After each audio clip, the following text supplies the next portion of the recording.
पूरे गांव में घंटी की आवाज गूंजने लगी। गांव के बुजुर्ग कहते थे कि वह घंटा बिना कारण कभी नहीं बजता, और जब भी बजता है किसी बड़ी अनहोनी का संकेत देता है। मोहन को नहीं पता था कि जिस लड़की को वह अपने घर ले जा रहा है वही आने वाले दिनों में पूरे गांव पर मौत बनकर टूटने वाली थी। और सबसे भयावह बात यह थी कि उस मौत की शुरुआत बहुत जल्द होने वाली थी। मंदिर की घंटी की आवाज पूरे गांव में गूंज रही थी। मोहन ने इस बात पर ज्यादा ध्यान नहीं दिया, लेकिन मोहिनी कुछ पल तक उसी दिशा में देखती रही। फिर उसने धीरे से अपनी नजरें हटा ली। चलो, मेरा घर ज्यादा दूर नहीं है। आज रात तुम वहीं आराम कर लेना। सुबह सोचेंगे कि आगे क्या करना है। तुम सच में बहुत अच्छे इंसान हो मोहन। आजकल कोई किसी अजनबी पर इतना भरोसा नहीं करता। पता नहीं क्यों, लेकिन तुम्हें देखकर ऐसा लगता है जैसे मैं तुम्हें बहुत पहले से जानता हूं। मोहिनी हल्का सा मुस्कुराई और दोनों गांव की गलियों की तरफ बढ़ने लगे। रास्ते में कई लोगों ने मोहन को देखा। अरे मोहन, आखिर लौट आया। हम तो सोच रहे थे तू कहीं रास्ता ना भटक गया हो। हाँ काका, रास्ता भटक गया था, लेकिन अब सब ठीक है। जैसे ही गांव वालों की नजर मोहिनी पर गई, वे कुछ पल के लिए चुप हो गए। ये लड़की कौन है? जंगल में मिली थी, अकेली थी इसलिए साथ ले आया। गांव वाले एक दूसरे का चेहरा देखने लगे। कुछ के चेहरे पर हैरानी थी, कुछ के चेहरे पर संदेह, लेकिन किसी ने कुछ नहीं कहा। थोड़ी देर बाद मोहन अपने घर पहुंच गया। उर्वशी, दरवाजा खोलो, मैं आ गया। आप कहाँ रह गए थे? मैं कब से परेशान हो रही थी। रास्ता भटक गया था, लेकिन अब सब ठीक है। तभी उर्वशी की नजर मोहन के पीछे खड़ी मोहिनी पर पड़ी। उसके चेहरे की मुस्कान तुरंत गायब हो गई। ये कौन है? इसका नाम मोहिनी है। जंगल में अकेली मिली थी। रात काफी हो गई है, इसलिए इसे साथ ले आया हूं। उर्वशी ने मोहिनी को सिर से पैर तक देखा। न जाने क्यों उसे पहली नजर में ही मोहिनी अच्छी नहीं लगी। नमस्ते। अगर आपको बुरा लग रहा हो तो मैं कहीं और चली जाती हूं। नहीं, ऐसी बात नहीं है। लेकिन उर्वशी की आवाज में अपनापन बिल्कुल नहीं था। आज रात यहीं रुक जाओ, सुबह तुम्हारे लिए कोई इंतजाम कर देंगे। जैसी तुम्हारी इच्छा। घर के बाहर खड़े कुछ गांव वालों ने यह दृश्य देख लिया। रात गहराने लगी। घर में अजीब सा सन्नाटा था। उर्वशी चुपचाप अपने कमरे में चली गई। पता नहीं उसे क्या हो गया। हर इंसान हर बात को एक जैसा नहीं समझता मोहन। उसे थोड़ा समय दो। कुछ देर बाद सब सोने चले गए, लेकिन आधी रात होते ही मोहिनी की आंखें अचानक खुल गईं। उसके होंठों पर एक डरावनी मुस्कान फैल गई और उसके चेहरे पर इंसानी त्वचा की जगह एक भयानक रूप उभरने लगा। आखिर इतने सालों बाद मुझे शिकार करने के लिए एक नया गांव मिल ही गया।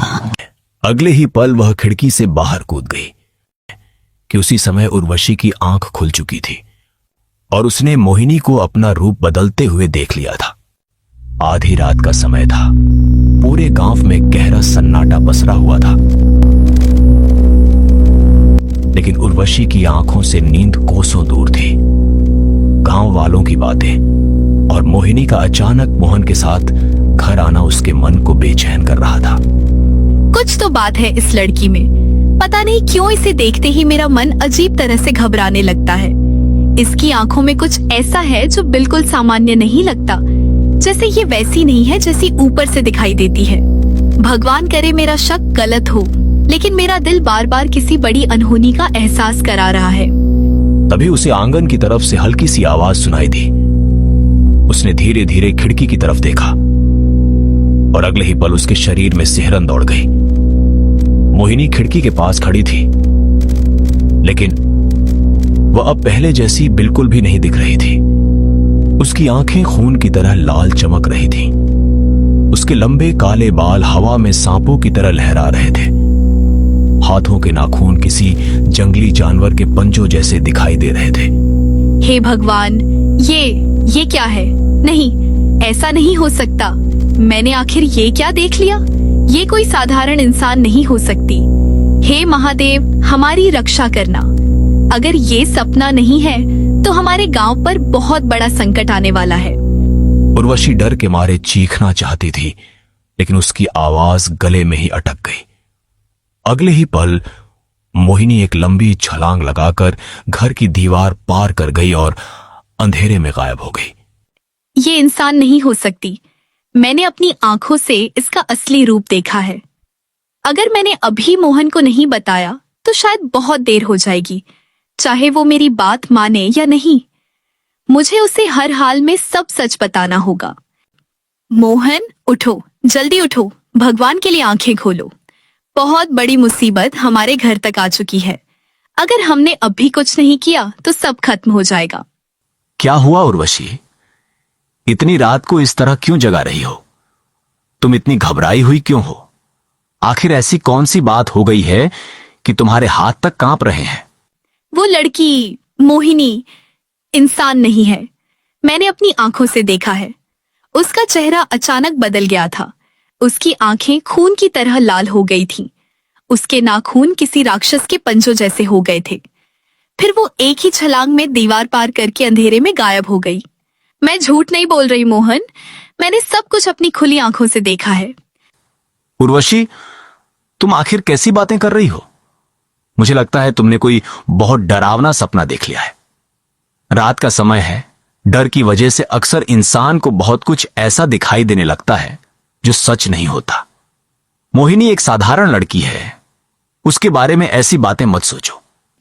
नहीं मोहन, मैं सपना नहीं देख रही थी, मैं पूरी तरह जाग रही थी। मैं झूठ क्यों बोलूंगी? मैंने उसे अपनी आंखों के सामने बदलते हुए देखा है। अगर तुम मेरी बात पर भरोसा नहीं करोगे तो बहुत बड़ी गलती करोगे। कृपया सिर्फ एक बार बाहर चलकर देख लो। बस करो उर्वशी, पहले गांव वाले बेवजह की बातें बना रहे थे, अब तुम भी उन्हीं की बातों पर विश्वास करने लगी हो। बिना किसी सबूत के मैं किसी पर इल्जाम नहीं लगा सकता। अब रात बहुत हो चुकी है, सो जाओ, सुबह उठकर आराम से बात करेंगे। मोहन फिर से सो गया, लेकिन उर्वशी की आंखों से नींद पूरी तरह उड़ चुकी थी। उधर मोहिनी गांव की सुनसान गलियों में घूम रही थी। उसके चेहरे पर एक भयानक, डरावनी और रहस्यमयी मुस्कान थी। कितने साल बीत गए इंसानी खून का स्वाद चखे हुए। सदियों से इस भूख को दबा कर रखा है मैंने, लेकिन अब कोई मुझे रोक नहीं पाएगा। इस गांव में एक एक करके सब मेरे शिकार बनेंगे और किसी को यह भी पता नहीं चलेगा कि मौत आखिर किस रूप में उनके बीच घूम रही थी। तभी उसकी नजर गांव के किनारे बने एक छोटे से घर पर पड़ी। वह धीरे धीरे उस घर की तरफ बढ़ने लगी। घर के अंदर एक बूढ़ा किसान अकेला सो रहा था। उसे जरा भी अंदाजा नहीं था कि मौत उसके दरवाजे तक पहुंच चुकी है। कुछ ही देर बाद पूरे गांव में एक दिल दहला देने वाली चीख गूंज उठी। बचाओ, वो कोई है, मुझे बचाओ, भगवान के लिए कोई तो आओ, बचाओ।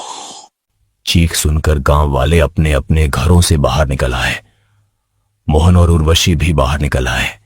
यह आवाज काका के घर की तरफ से आई थी। जल्दी चलो, कहीं बहुत बड़ी अनहोनी तो नहीं हो गई। भगवान करे सब ठीक हो, जल्दी चलो। जब गांव वाले वहां पहुंचे तो उनके पैरों तले जमीन खिसक गई। बूढ़ा किसान मृत पड़ा था। उसकी आंखें खुली हुई थीं और चेहरे पर मौत का डर साफ दिखाई दे रहा था। हे भगवान, ये क्या हो गया? ऐसा भयानक दृश्य तो मैंने अपनी पूरी जिंदगी में कभी नहीं देखा। आखिर कौन इतनी बेरहमी से किसी की जान ले सकता है? लगता है किसी जंगली जानवर ने हमला किया है, लेकिन नहीं, ऐसा हमला तो कोई जानवर भी नहीं करता। यह कुछ तो बहुत अजीब हुआ है। नहीं, ये किसी जंगली जानवर का काम नहीं हो सकता। मुझे तो लग रहा है हमारे गांव पर किसी बुरी शक्ति की नजर पड़ गई है। ऐसा डर मैंने पहले कभी महसूस नहीं किया। तभी भीड़ के पीछे खड़ी मोहिनी भी वहां पहुंच गई। वह बाकी लोगों की तरह दुखी होने का नाटक कर रही थी। हे भगवान, ये कैसे हो गया? किसने इनके साथ इतनी बेरहमी की? कितना भयानक दृश्य है।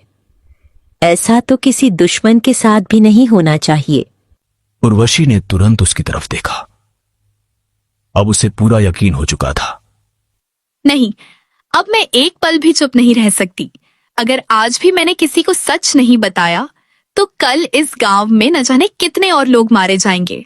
चाहे कोई मेरी बात पर विश्वास करे या न करे, मुझे किसी ऐसे इंसान को ढूंढना ही होगा जो इस औरत की असली सच्चाई जानता हो और इसे रोक सके। तभी उर्वशी को अचानक मोहन की बात याद आई। जंगल में मिला वह अघोरी। उर्वशी ने उसी पल फैसला कर लिया था। सुबह की पहली किरण निकलते ही वह उस अघोरी को ढूंढने जाएगी, क्योंकि अब सिर्फ वही इस रहस्य के पीछे छिपे भयानक सच से पर्दा उठा सकता था और शायद पूरे गांव को उस खूनी मौत के साए से बचाने की आखिरी उम्मीद भी वही था। अगली सुबह उर्वशी ने किसी को कुछ नहीं बताया। रात की घटना उसके दिमाग में बार बार घूम रही थी।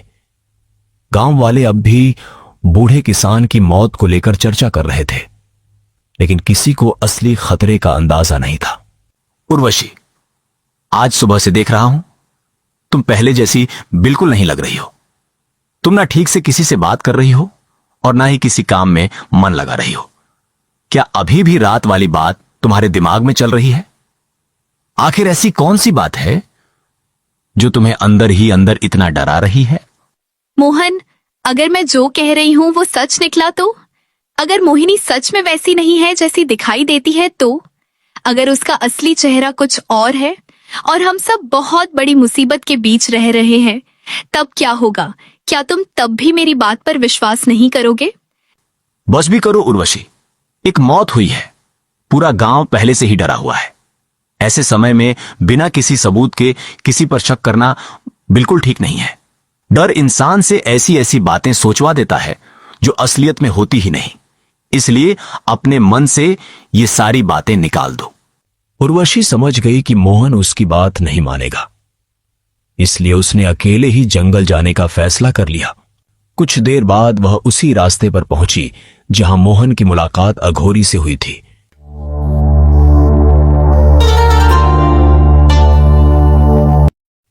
घने पीपल के पेड़ के नीचे वही अघोरी बैठा दिखाई दिया। बाबा, मुझे आपकी मदद चाहिए। अब मेरे पास आपके अलावा कोई नहीं है जो मेरी बात पर विश्वास करे। अगर आपने भी मेरी मदद नहीं की तो शायद मैं अपने परिवार और पूरे गांव को कभी नहीं बचा पाऊंगी। मुझे पता था तू आएगी बेटी। तेरे चेहरे का भय बहुत दूर से ही दिखाई दे रहा है। आखिर उसने अपना खेल शुरू कर ही दिया। जिस दिन का मुझे वर्षों से डर था, वही दिन आखिर आ ही गया। आप जानते हैं उसके बारे में? क्या सच में आप जानते हैं कि वो कौन है? अगर जानते हैं तो कृपया मुझे सब सच बता दीजिए। अब मुझसे ये डर और अनजान सच्चाई सहन नहीं हो रही। वो कोई साधारण स्त्री नहीं है। उसकी परछाई में मौत चलती है। जहां वो जाती है वहां धीरे धीरे विनाश शुरू हो जाता है।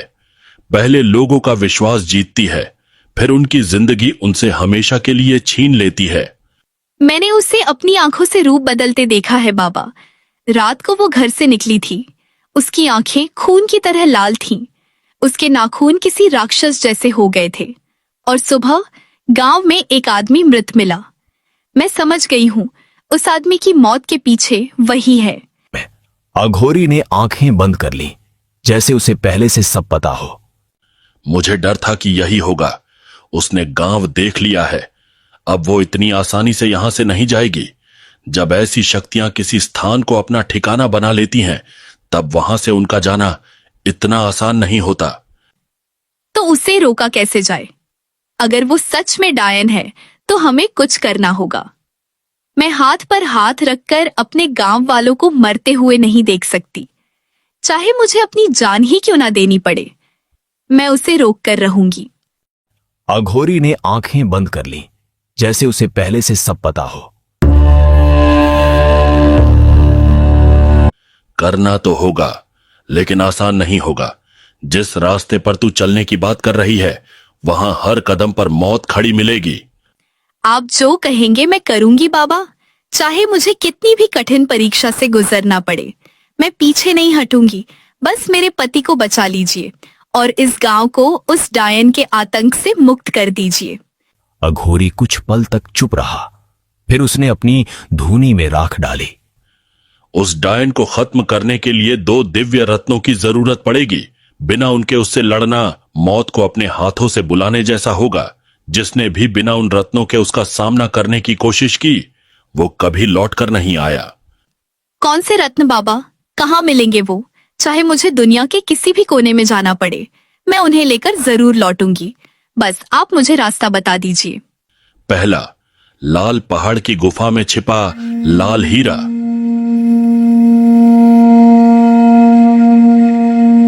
दूसरा, काली पहाड़ी की गुफा में रखा हरा हीरा।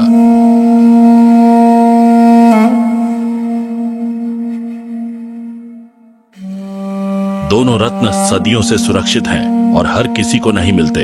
उन्हें पाने के लिए साहस के साथ साथ भाग्य का भी साथ होना जरूरी है। अगर मैं वो दोनों हीरे ले आऊं तो क्या डायन मारी जाएगी? क्या सच में उसके आतंक का अंत हो जाएगा?